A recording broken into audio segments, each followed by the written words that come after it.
Hi all, this is part 2 of the Expressive Portrait Grid project. Now that we've done all of the editing to our 16 images and we have all of these beautiful black and white square portraits all ready to go in a folder, we are going to download the Expressive Portrait Grid template that I've provided for you in Google Classroom, and we are going to start adding our photos to it. So open up Classroom and find the Edited Expressive Portrait Grids project under Final Edits. When you click here, view the assignment, you can click on the Expressive Portrait Grid template, and you need to download this. So remember, if you to download it, you need to click the 3 dots in the upper right hand corner, open it in a new window, click the download arrow right here, and you can just leave the same title, put it on your desktop, save it as a Adobe Photoshop document, hit save.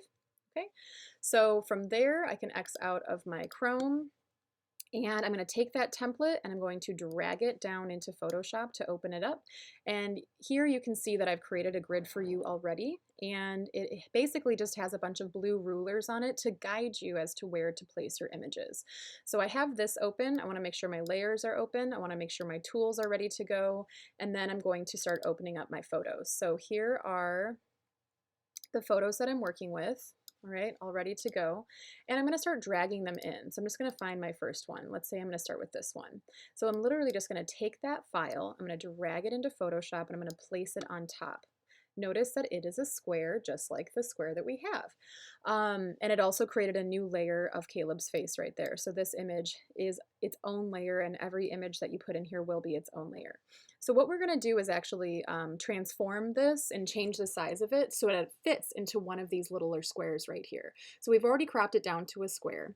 So we're going to take the corner of it, and I want to show you what will happen if you do this incorrectly. If you take the corner and you start dragging, notice you're changing the proportions of your model, and you don't want to do that. So you need to press Shift on your keyboard, and again, this is super duper important. Press Shift on your keyboard while you drag the corner in, and it will maintain that 3 by 3 square shape. Okay, so I'm going to take this and drag it down until it's going to fit into one of these boxes. I can move it. I'm just going to move it up to this one just to start.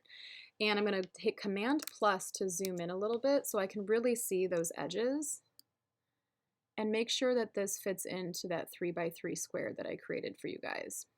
All right, so notice it says 3 by 3 width and height. I'm going to let go, and then all I need to do is hit return to accept the placement.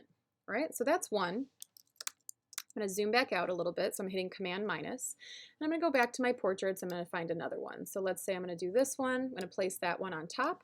I'm going to hit Shift on my keyboard. I'm going to drag that one down to size, and maybe this one gets placed right here. I'm going to zoom in a little bit, Command plus, so I can see where I'm going with it, get it down to the 3 by 3 size, and make sure that it fits in this box really well. So I can always use my arrow keys to like make it fit a little bit better.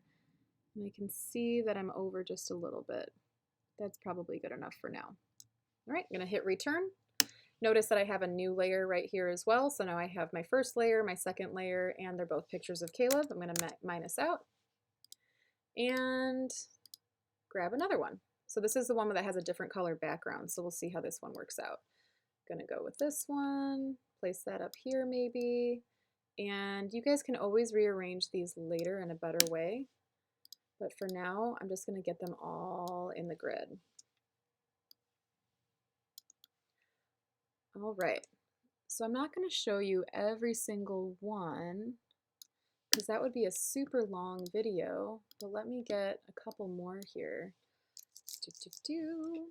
I'm pressing Shift on my keyboard, dragging it down, and I'd like you guys to know how to use rulers and the grid in the future, but for now I want you guys to focus on the creative aspect of this and not the technical aspect of creating a grid, because I think that would take quite a long time in class to get the hang of. So if you're at all interested, we will be doing things like this in the future, and I can show you how to get rulers and in Photoshop and all of that good stuff. All right, I can't really tell what I've used so far. I already used that one. I already used that one.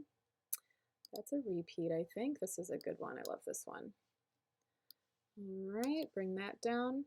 So if you use two different backdrops, You might want to start placing them like this one looks a little bit different. So see how I'm kind of spreading them out.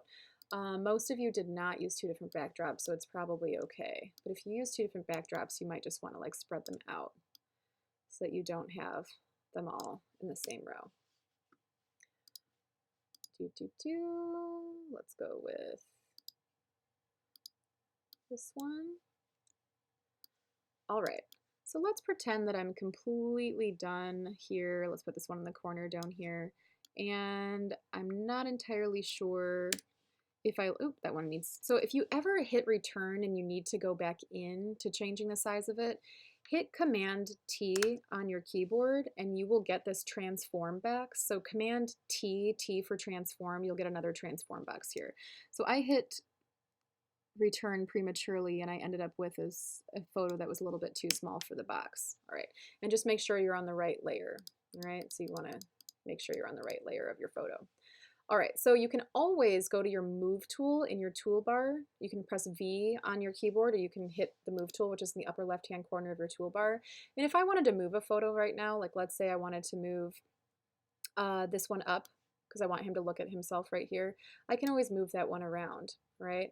I can always click on this one and move it. I can click on this one and move it. However you want to do it, now that they're the right size, you can just see like your pink guidelines. It'll tell you if you're snapping into the grid correctly or not. So you can always move them around and look at them as a whole to see what they would look like rearranged. All right. So when you're done and you have all 16 images in here, if you want to do an overall correcting adjustment, you're welcome to. So I can always go up and create a brightness and contrast layer and adjustments layer if you want to. But really, you're done. So you can go up to File, you can go to Save As, save this as your last name, and you can use the Title Expressive Grid portrait template if you'd like to. Save it as desktop and save it as a Photoshop document. So make sure you're not saving it as a JPEG. And hit Save and hit OK. And that file you guys can just attach to the classroom assignment, which is called Edited Expressive Portrait Grid. Right, so you guys can upload it to this particular assignment. All right, let me know if you have any questions. Thank you very much. Bye.